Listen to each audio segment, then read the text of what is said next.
Thank you for joining Wars of the Roses.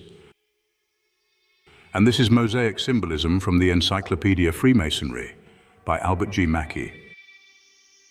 Mosaic Symbolism. In the religion of Moses, more than in any other which preceded or followed it, is symbolism the predominating idea, from the tabernacle, which may be considered as the central point of the whole system, down to the vestments which clothe the servants at the altar. There will be found an underlying principle of symbolism. Long before the days of Pythagoras, the mystical nature of numbers had been inculcated by the Jewish lawgiver, and the very name of God was constructed in a symbolical form to indicate his eternal nature. Much of the Jewish ritual of worship, delineated in the Pentateuch with so much precision as to its minutest details, would almost seem puerile were it not for the symbolic idea that is conveyed.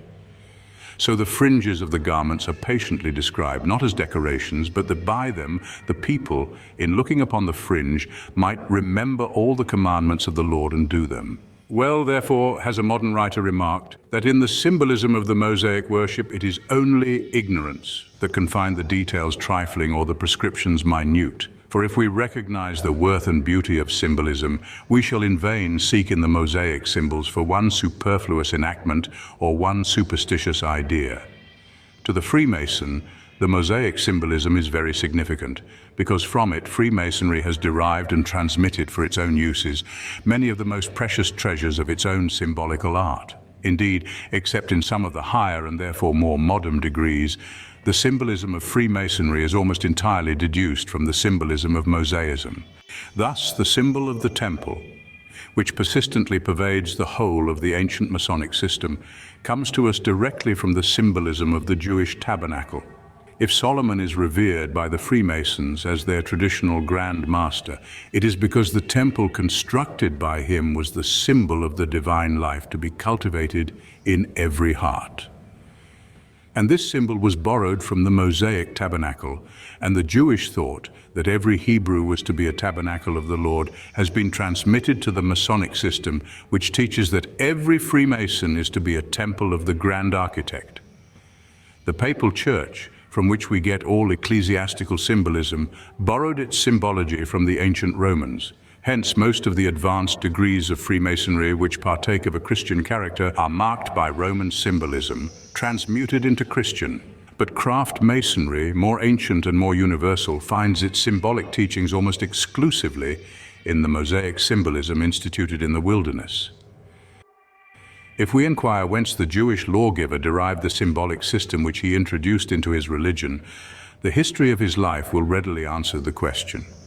Philo-Judaeus says that Moses was instructed by the Egyptian priests in the philosophy of symbols and hieroglyphics, as well as in the mysteries of the sacred animals. The sacred historian tells us that he was learned in all the wisdom of the Egyptians. And Manetho and other traditionary writers tell us that he was educated at Heliopolis as a priest, under his Egyptian name of Osasif, and that there he was taught the whole range of literature and science, which it was customary to impart to the priesthood of Egypt. When then, at the head of his people, he passed away from the servitude of Egyptian taskmasters and began in the wilderness to establish his new religion, it is not strange that he should have given a holy use to the symbols whose meaning he had learned in his ecclesiastical education on the banks of the Nile. Thus is it that we find in the Mosaic symbolism so many identities with the Egyptian ritual.